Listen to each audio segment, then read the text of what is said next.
دانشگاه امجد هستم یک خرزه که بلند بزن که من الهام دا بیوم که الهام دا بیوم تو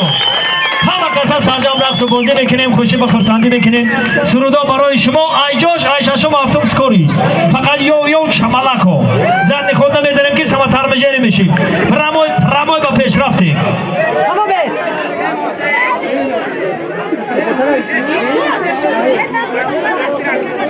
رفته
سرودا برای شما